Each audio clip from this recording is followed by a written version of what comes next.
saya Marta Uliam Barita dengan NIM 250101134. Di sini saya akan menjelaskan tentang teori belajar. Saya ambil teori belajar behavioristik. Selamat menyaksikan semuanya.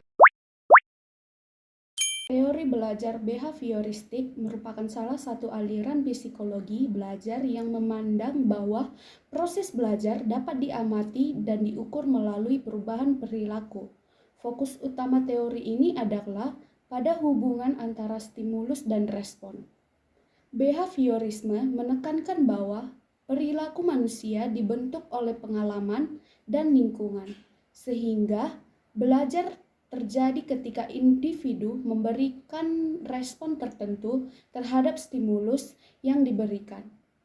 Adapun tokoh-tokoh utama dalam aliran ini antara lain seperti Ivan Pavlov, Edward L. Thorndike, John B. Watson, dan B. F. Skinner yang memberikan kontribusi besar terhadap pemahaman mengenai mekanisme belajar berbasis penguatan.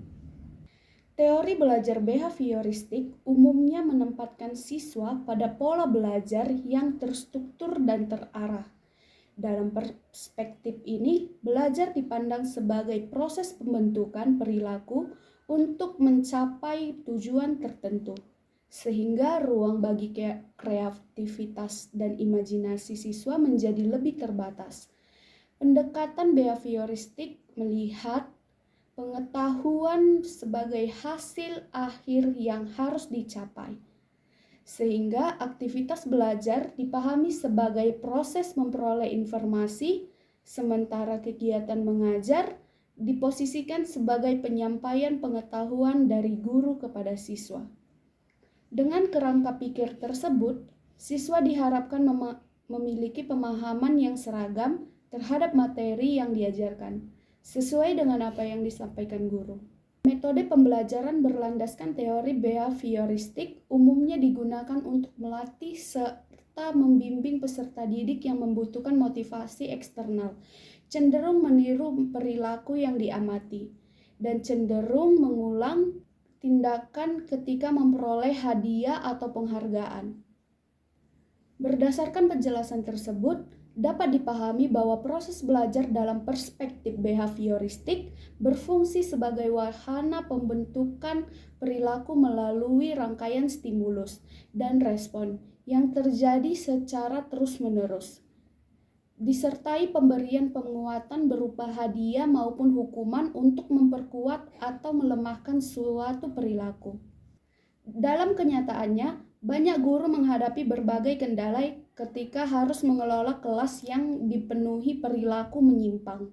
Selama kegiatan belajar berlangsung, tidak jarang siswa menunjukkan sikap tidak menghargai, mengabaikan aturan kelas, atau bahkan terlibat dalam tindakan negatif seperti perundungan, pelanggaran tata tertib, hingga bolos sekolah tanpa alasan yang jelas. Situasi ini mencerminkan menurunnya tingkatnya kedisiplinan yang seharusnya menjadi basis utama dalam dunia pendidikan. Kondisi tersebut semakin diperburuk oleh paparan lingkungan digital yang sering kali tidak terawasi dan menyebarkan nilai-nilai yang bertentangan dengan norma pendidikan. Melihat berbagai permasalahan tersebut, diperlukan suatu pendekatan pedagogis yang mampu menangani perilaku siswa secara efektif dan berbasis teori. Salah satu pendekatan yang dapat dijadikan alternatif adalah teori belajar behavioristik. Meskipun teori ini sudah lama diperkenalkan sejak awal abad ke-20, prinsip-prinsip dasar behaviorisme masih relevan hingga saat ini, khususnya dalam pembentukan perilaku melalui mekanisme penguatan dan hukuman.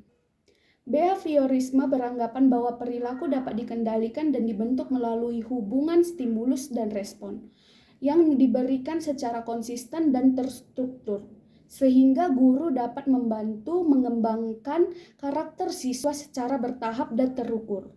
Di dalam dunia pendidikan, teori ini dianggap sangat relevan terutama dalam jenjang pendidikan anak usia dini dan sekolah dasar. Hal ini karena pendekatan tersebut memungkinkan guru mengatur jalannya proses pembelajaran melalui pemberian penguatan positif seperti pujian, atau hadiah, serta penguatan negatif dalam bentuk konsekuensi bagi perilaku yang tidak diharapkan. Salah satu bentuk sering digunakan di kelas adalah metode drill atau latihan berulang yang efektif untuk mata pelajaran yang menuntut hafalan dan keterampilan prosedural. Misalnya, matematika dan bahasa. Selain itu, penguatan reward dan punishment juga menjadi bagian penting dari strategi pembelajaran dalam kerangka behavioristik ini.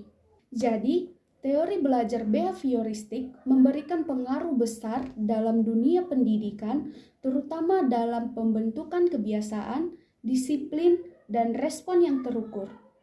Dengan memandang belajar sebagai perubahan perilaku akibat penguatan, teori ini menekankan pentingnya kontrol lingkungan dan strategi pembelajaran yang terstruktur. Walaupun memiliki keterbatasan, behaviorisme ini tetap menjadi fondasi yang kuat dalam pembelajaran yang membutuhkan pembiasaan dan penguatan. Sekian penjelasan teori belajar di video kali ini. Sampai jumpa di video-video selanjutnya. Bye-bye.